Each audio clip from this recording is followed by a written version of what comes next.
Saludamos a nuestro primer invitado, ya está vía telemática con nosotros, el ingeniero Andrés Oquendo, expresidente del Colegio de Ingenieros Eléctricos y Electrónicos de Pichincha. ¿Cómo está, ingeniero Oquendo? Qué gusto tenerle en nuestro espacio nuevamente. Buenos días, bienvenido. Esperamos que mejores condiciones que la primera vez.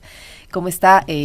Gracias por acompañarnos. Le saludamos a Alexis Moncayo, quien le habla, Licenia Espinel. Se cumplió finalmente el primer día del ofrecimiento del presidente de la República de reducir de 10 a 8 horas en los periodos de racionamientos de energía eléctrica, pero la situación a nivel de las hidroeléctricas no ha variado mucho, no hay mayor esperanza de que esto cambie en los próximos días y la generación en tierra tampoco ha avanzado. De hecho, se conoció en las últimas horas que es la barcaza que se contrató para generar 100 megavatios, en promedio está generando 87.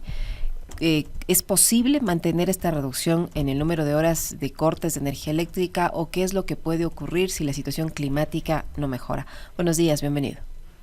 Buenos días, muchísimas gracias.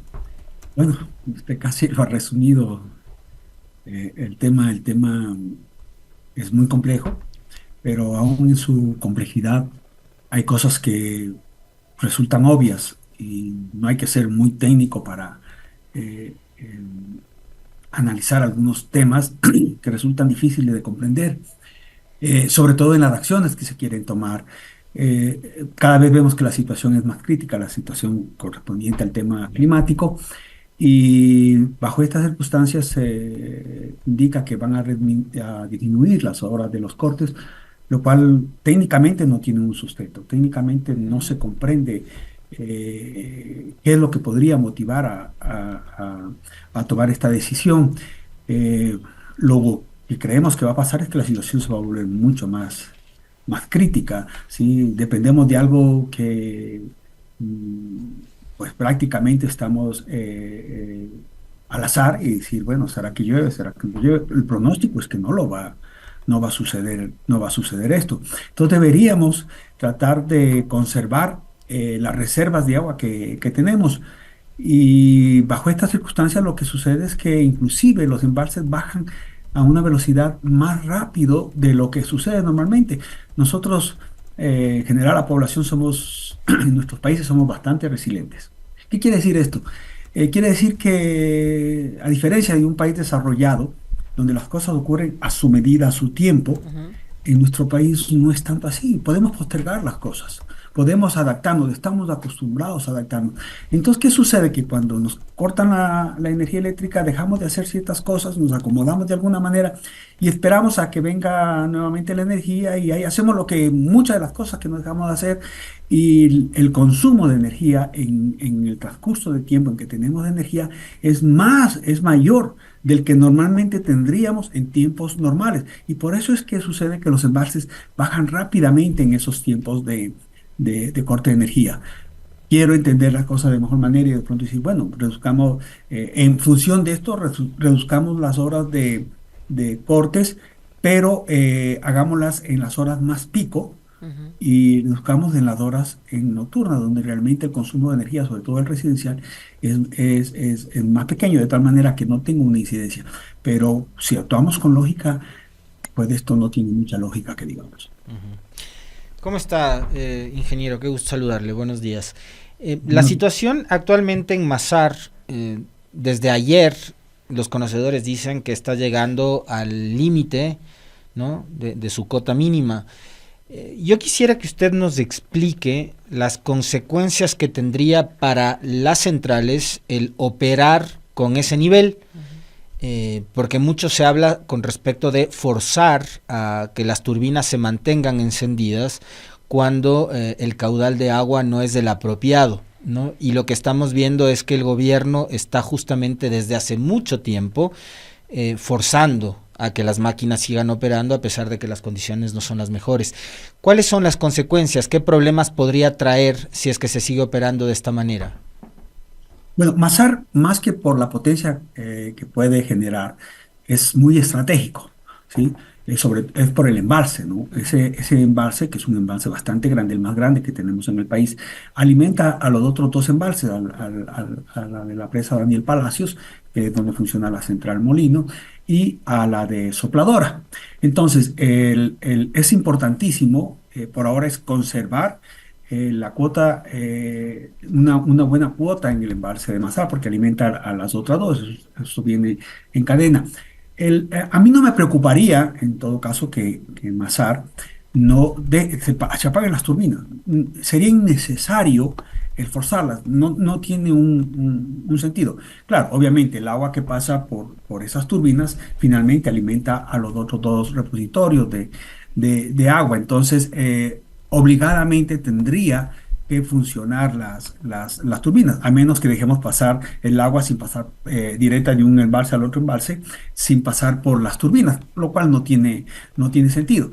Posiblemente podríamos pensar y decir, bueno, para que la turbina funcione correctamente necesitamos cierto nivel, porque menos de ese nivel seguramente vienen muchos sedimentos y cosas de esas. Entonces, podríamos pensar y decir, bueno, hagamos que se vacíe más el embalse de Mazar, que es bastante grande, y pase agua a la presa Daniel Palacios para que funcione molinos, que en fin, al fin estamos hablando de 1100 megavatios. Dice, es muy importante que funcionen esas turbinas. Entonces, pensando en esa lógica, podríamos decir, bueno, al final deje de funcionar Mazar y hagan que pase el agua del embalse, que baje de la cuota mínima. Esa cuota mínima es para que funcionen las turbinas. ¿Sí? No significa que puede bajar más de eso. O sea, puede bajar más de eso y alimentar al siguiente envase. A menos que esa sea la idea, que no creo que esté bien, porque al final luego llenar el embalse de Mazar va a ser mucho más difícil, o al menos subirlo va a ser mucho más difícil, pero me parecería que es una acción desesperada. Me parecería que con el ánimo de que reduzcan el número de horas en los cortes, creo que es una acción muy arriesgada. Ingeniero, ¿qué pasa en cambio con el embalse de Minas San Francisco, que también ayer estaba ya a 1 metro del mínimo? Este tampoco ha mostrado signos de mejoría en las últimas horas como el resto. ¿Esto cómo agrava más la situación? Agrava tremendamente. Mire, hay una medida, un indicador que es supremamente importante y que muchas veces no se toma en cuenta y se llama factor de planta. Esto quiere decir que hay una potencia instalada, una capacidad instalada, una capacidad de generación, que es una capacidad que normalmente es sobredimensionada. Es decir, hoy normalmente nosotros necesitamos tal capacidad, pero como no todo el tiempo hay agua, no todo el tiempo están funcionando cualquier tipo de generación eléctrica, entonces tenemos que tenemos que sobredimensionar la potencia que se instala para que cuando exista la oportunidad de que generemos el máximo, lo hagamos, ¿sí? Haciendo que otros generadores puedan descansar o puedan, en el caso de los hidroeléctricos, llenarse. Esto tiene un sentido técnico y es supremamente importante. Muchas veces se indica por qué se hicieron tan grandes, por qué se hicieron de esta manera, y tiene lógica. Como nosotros ya lo aprendimos y lo hemos visto en este momento, la hidrología es muy diferente en las diferentes regiones del país.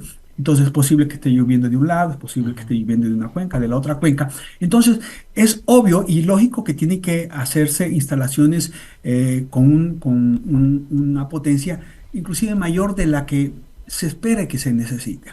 ¿Sí? Y eso es lo que sucedió con Toachi Pilatón, perdón, con Coca-Cola Sinclair, en donde se hizo una cantidad bastante grande porque dijimos, bueno, es de paso, no se va a poder utilizar esa potencia todo el tiempo, porque no hay la suficiente agua todo el tiempo, pero dijimos, bueno, mientras haya el agua suficiente y esa planta pueda generar la suficiente energía, lo que hacemos es que las otras descansen o se llenen sus repositorios.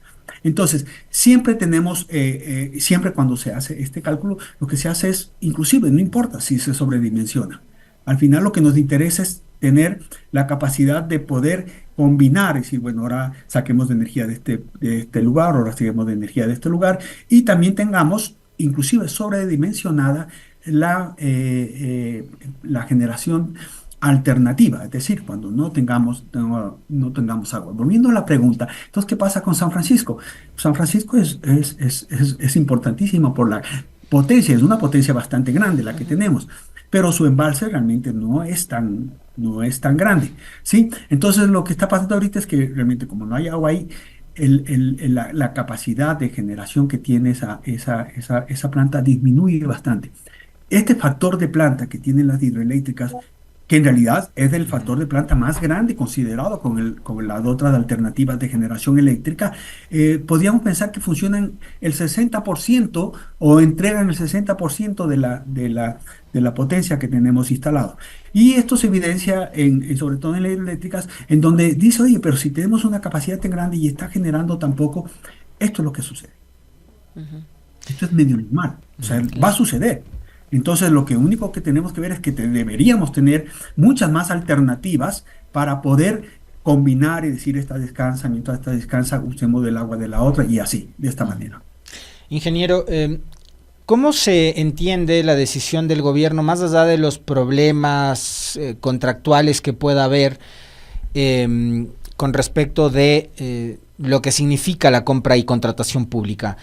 La decisión de no contratar más barcazas como la de Car Powership en estas condiciones y recurrir a otro tipo de generación de electricidad, ¿no? Esta generación móvil que dicen que están trayendo a través de los aviones Hércules y demás. ¿Qué interpretación se le da a esos anuncios que ha hecho el gobierno? ¿Qué tan fácil y qué tan rápida es esa solución para el país? Bien, la solución más rápida era la barcaza. Seguramente hubieron problemas, la barcaza no estuvo disponible, no llegaron a un acuerdo.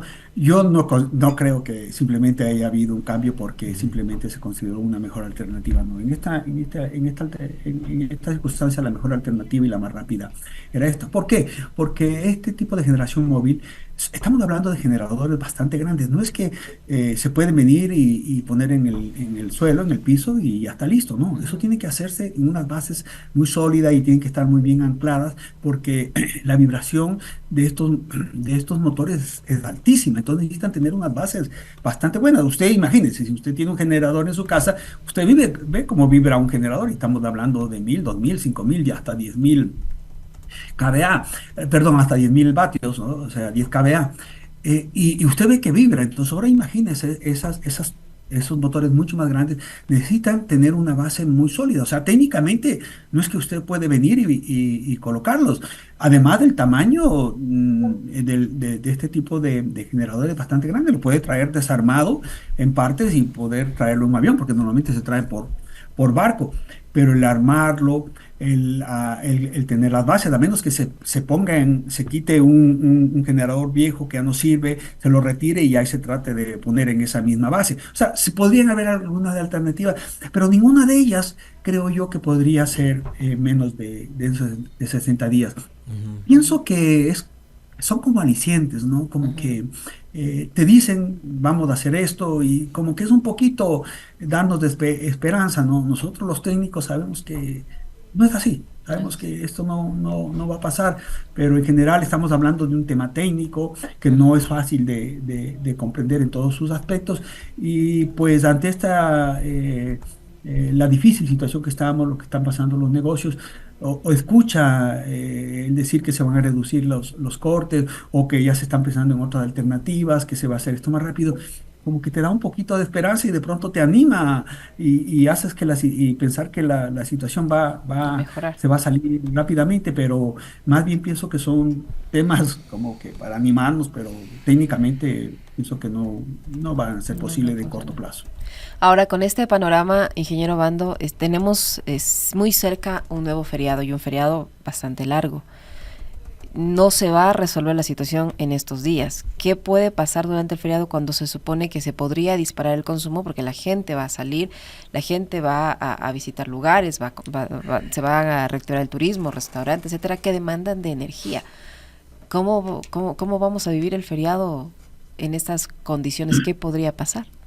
Ya, y le comento, hace como hace más de un año tal vez, me preguntaron qué tan crítica es la situación y cuál era la solución que se podría dar a corto plazo. Y me preguntaron eso cuando era un tiempo donde había suficiente agua. Dije, la situación es muy crítica, todos los que estamos en el medio lo sabemos que era así.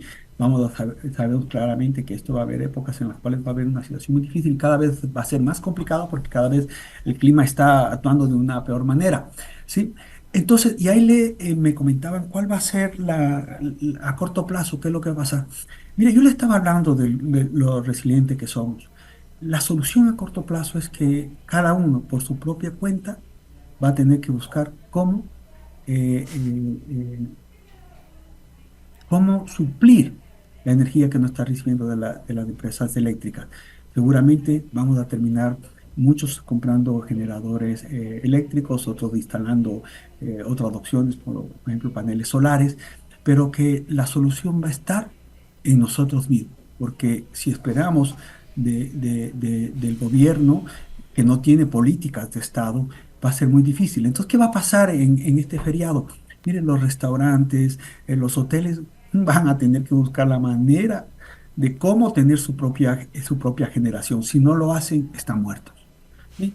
Entonces, ¿qué va a pasar? Nos vamos a acostumbrar a eso. Aquí que salve cada uno su pellejo, porque si esperamos otras alternativas, pues no va a ser. Y usted va a ver que en este feriado, a donde se vaya, inclusive va a ser un tema de propaganda y los restaurantes van a avisar y los hoteles van a decir, no, tenemos generación propia, donde ustedes van a poder tener internet, van a poder tener las comodidades que se busca cuando obviamente se sale paseo. Así que la solución, y esto está en nuestras propias manos, así que usted va a ver esta alternativa. Lamentablemente, adquirir en este momento un tema de generador está difícil porque recién se están importando con las nuevas condiciones. No, no todo existe, pero igual, de alguna manera, como son sistemas móviles, Ujú. seguramente algunos llevarán de un sitio a otro el generador y empezaremos una nueva forma de cómo generar electricidad, pero nosotros somos resilientes y usted va a ver que en situaciones como estas, a los hoteles funcionando, o sea, estamos acostumbrados a la ¿Cuánto, estación. cuánto cuesta un generador para una casa, digámoslo así, ¿no? Más o menos, mire, Imaginemos que esto puede estar al alcance de todos los ciudadanos, que es imposible, porque hay gente que vive con menos de $2 al día, imposible que sueñen en tener un generador. Pero, ¿cuánto costaría un generador para una casa sencilla, para una familia más, promedio? más o menos estamos hablando, casi en todos los sistemas, que estamos hablando $1 por vatio. Entonces, si usted quiere perdón, un dólar, sí, $1 por vatio. Entonces, más o menos si nosotros vemos la potencia que requerimos normalmente en una casa se requiere una potencia, es instantánea, ¿no? En el momento más o menos de unos 2000, que es lo normal que se debe tener, sí, estamos pensando que en este tiempo, perdón, $1, 10 centavos, sería algo así como unos 200 300 teniendo en cuenta que no hay IVA y que los precios y no va a haber el tema de los impuestos. O sea, no le estoy haciendo el cálculo anterior, sino a A lo lo que que viene. está ahora. Entonces, una casa podría pensar en tener un sistema que abastezca lo necesario, sobre todo lo digital, que es el internet, que son las computadoras, que son en la noche las lámparas, la mayoría La ya son LED. refrigeradora, los alimentos. Eso ya es muy complicado. Uf. Uy, o Para, sea que ni así. para usted una nevera. Porque, ¿sabe qué ha Y- pasado? Me he encontrado con muchas personas en estos días, amigos y familiares, que han salido a comer. No han comido en casa, sino que el fin de semana se han ido a comer un cevichito, además en buenas cevicherías, ¿no? Eh, que tengan energía. no, le cuento, se han enfermado. Sí, del estómago. Yo conozco varios, pero acá ya hay otro más. Aquí hay como El 3 Esteban, casos. Otro. Sí. En mi casa, mi hermana. Por ahí, mi mejor amigo, su esposa, enfermos. Porque, ¿qué pasa con la cadena de frío de los alimentos? O sea, ya no es seguro ir a comerte un ceviche, un pescado, lo que sea, porque una carne, un pollo, lo que sea. Porque resulta que no están congelados, pues, no tienen energía las neveras. Y mire, y eso es en realidad. El otro día me mandaron mi esposa venía para la casa y me dijo, pues, vente, ya te comprando un pollo, pero ten cuidado donde compras, porque el pollo tiene sus problemas. Y yo dije, pero el pollo, me pareció extraño. Hablamos de ceviche y eso sí me parece que va a ser más difícil, pero aún así, hay todos los productos estos tienen esa debilidad de que necesitan energía eléctrica. ¿Y cuál es el problema? El problema es que el, generar electricidad para la cadena de frío ya requiere muy buena potencia. Ese es el problema. Porque hablamos de la parte digital. Claro. En la parte digital, internet, computadora, inclusive los televisores, todo eso ya en realidad el consumo es muy pequeño y tener un generador de alternativo para ello, sí, estamos hablando de 300, 400, hasta $500 y podemos decir, ahí funcionan los computadores, los chicos pueden estudiar y todo eso. Pero Pero si cuando incluye la hablamos refrigeradora, de- ¿cuánto? pero para una nevera por lo menos necesitamos tener 5 kVA.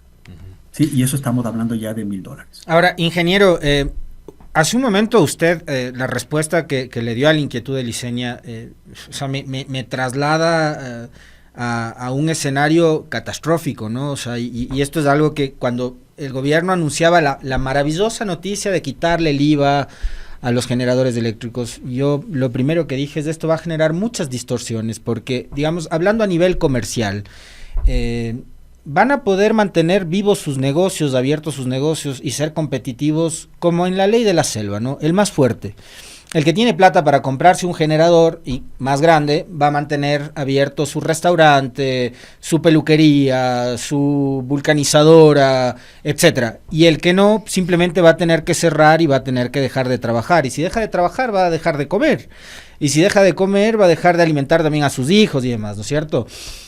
Pero pensando comercialmente, ahora usted nos dice, más adelante, lo que va a pasar es que todos vamos a tener que buscar la forma de tener energía. Los hogares, ya no estamos hablando de negocios, sino los hogares. O sea, esto es terrible, es nivel de... Ahí sí sálvese quien pueda. Y yo le quiero preguntar, ¿no? Porque me parece que es catastrófico ese escenario, pero creo que es un escenario el que usted plantea, Posible. muy posible en este momento, más todavía considerando el nivel de gobierno que tenemos. Un presidente que en medio de esta crisis prefiere irse de viaje. El monopolio estatal. Dejar en manos de privados un servicio básico como el servicio de la energía, ¿qué tanto le conviene al país planteándonos un escenario como este que usted plantea? De que más adelante los privados vamos a tener que resolvernos la vida privada de cada uno. Entonces, que el Estado ya no se haga cargo, que el Estado ya no invierta, que inviertan los privados. ¿Qué tan viable es eso, la inversión de los privados? ¿Y qué tan cierta es la satanización en contra del famoso monopolio estatal en sectores estratégicos?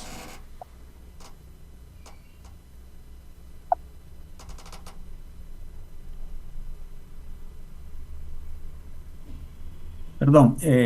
Sí, a ver. eh, la inversión no vaya, es inversión privada, no va a ser posible a menos que haya un aumento de tarifas. Y eso lo sabemos totalmente. ¿Sí? Ponen ejemplos a Colombia y ponen ejemplos a Perú, en donde en Colombia el promedio de energía, usted escucha que es a 15, pero en realidad es 21 centavos el kilovatio hora, en Perú es un poco más. La inversión privada solo es posible si es que hay un aumento de tarifas. Si no, todo lo que se diga puede modificar las leyes, puede hacer lo que quiera, no va a ser posible. Entonces, como es muy difícil el tema del aumento de las tarifas eléctricas, sobre todo por el tema político y obviamente la situación económica del país. Imagínate, bajo estas circunstancias que inclusive se aumenten las tarifas es desastroso. Entonces, lo veo muy difícil. O sea, argumentan un tema de leyes, pero realmente mientras no se aumente, la razón principal es el costo, el costo del kilovatio hora, ¿sí? Y peor si se está pensando en otras fuentes alternativas como eólicas o solares o geotérmicas, ¿no? Peor todavía. Entonces, la inversión privada no va a entrar a menos que haya un aumento de la tarifa. Mientras, entonces lo que queda es mantener esa tarifa y la única posibilidad de mantener esa tarifa es con generación hidroeléctrica. En la generación eléctrica el costo es más o menos 4 o 3 centavos del kilovatio hora, lo que permite poder seguir manteniendo una tarifa de 10 centavos del kilovatio hora, ¿sí? Una tarifa subsidiada. ¿Y por qué uno dice subsidiada? Pues si al final el costo de la generación hidroeléctrica es 3 centavos, porque hay que agregar el tema de la transmisión, hay que agregar el tema de la distribución y que cuando falta, cuando no se abastece totalmente con energía hidroeléctrica, se tiene que tomar energía térmica y estamos hablando de la generación que cuesta 18, 20, 30 centavos. Entonces, finalmente siempre hay un subsidio. Entonces, la única manera de que este subsidio no sea que afecte al presupuesto del Estado significativamente es que generemos hidroeléctrica. Entonces, tenemos que seguir con generación hidroeléctrica. Lamentablemente la generación hidroeléctrica requiere inversiones muy grandes, inversiones que se moverían rápidamente a la tarifa que está solo si es una inversión que hace el Estado, donde la amortización de esa inversión no sea un gasto que tiene que ser considerado dentro del costo de la energía. Entonces, estamos en manos del Estado, o sea, tenemos que seguir con generación hidroeléctrica y estamos dependiendo del clima. Entonces, lamentablemente, así como lo dijimos, cuando haya los problemas con el clima, pues ahí sí es defiéndase cada uno como pueda. Y sí, exactamente como usted dice, los negocios pequeños la van a pasar muy duro, el comercio en general, que es una gran fuente de empleo, la va a pasar muy dura. Eh, yo siempre pensaré y diré, oye, somos tan resilientes, somos tan ingeniosos, no sé, aquí se van a empezar a inventar cosas extraordinarias como, no sé, sacar energía de los desechos de alguna cuestión y usted va a empezar a ver genialidades en nuestra gente que en realidad es muy recurrente a muchas cosas, pero esa es la situación realmente. Ingeniero Oquendo, ¿cómo nos damos cuenta si es que por decisiones políticas, porque el escenario lo evidencia así, ¿no? Técnicamente no era lo más aconsejable que reduzcan los cortes de energía eléctrica como ha ofrecido el gobierno y como se está implementando ahora mismo? Si no llueve, la información climática no es esperanzadora, la generación térmica inmediata no está al alcance, inmediatamente al menos no. Las tres termoeléctricas que tiene el país, las que más aportan, tienen problemas ahora, no están generando en toda su capacidad por diversas razones, entre ellas la falta de mantenimiento. ¿Cómo nos vamos a dar cuenta que la situación se vuelve cada vez más crítica? O sea, que ya llegaron a su límite, que no hacen caso a las observaciones de los técnicos que les dicen no hagan esto, no reduzcan, hay que mantener los racionamientos y hacen todo lo contrario. ¿Cómo nos damos cuenta que todo colapsó? ¿Cuántas veces uno ha dicho, ya toqué fondo? Sí, ¿cuántas veces? Dice, no, ya ahora sí toqué fondo y se da cuenta que hay un trasfondo y que abajo hay otro fondo y otro fondo, ¿sí? Siempre La podemos verdad, estar peor. siempre eso, o sea, siempre podemos estar peor. Debemos comprender que, y hay que aceptar, la situación está muy complicada, ¿sí? El tema de clima es un tema regional de toda Sudamérica. Es terrible lo que está pasando en Sudamérica, no es solo nuestra. Posiblemente en Sudamérica se está hablando del problema de la sequía y lo que esto implica como ambiente. No se habla, excepto en Ecuador y en Venezuela, y esto no se habla de problemas de generación eléctrica porque hay una inversión privada que es muy fuerte y con la cual están batiéndose estos países, que es la generación termoeléctrica, pero en nuestro caso es que dependemos de la generación hidroeléctrica. Entonces, la sequía nos afecta doblemente, nos afecta tanto en el tema de consumo de agua, que para el residencial, el consumo, el tema del agua para la agricultura y el tema de agua para la electricidad. Entonces nosotros somos aún afectados en mayor grado. Y uno dice, bueno, pues ya tocamos fondo, no, aún hay más fondo para nosotros. ¿Verdad que la situación es muy compleja? Sí, entiendo que señales de esperanza como el de decir, mire, ya estamos contratando esto sí, de una o alguna manera, pues como que nos alivia un poco la situación, pero la verdad es que no es un tema de este momento. Nosotros hace mucho tiempo estamos hablando de lo crítica que viene la situación. Por ejemplo, ¿por qué hace un año no se tomó la decisión de quitar el IVA a los generadores, el tema de dar un crédito para este tipo de generación, tener generaciones alternativas? Sí, y ya lo venimos hablando desde hace mucho tiempo eso, porque sabemos lo crítico es. Entonces se oye un poco como propaganda, ¿no? Como quien dice, no, lo que se pase, lo que se quiere es que se venda el tema solar, la alternativa y todo eso. No, en verdad sabemos, esto que está sucediendo seguramente en febrero o cuando ya nuevamente lleguen las lluvias nos vamos a olvidar del tema, pero eso será recurrente, volverá y volverá y volverá. O sea, realmente Le digo, es una pena, con mucha tristeza digo lo que está pasando, pero vamos a tener que recurrir a nosotros mismos y salvarnos a nosotros mismos y ver cómo hacemos, pero la situación es bastante compleja. Muy amable. Muchísimas gracias, ingeniero, muy gentil por acompañarnos, muy amable. Gracias. Ustedes.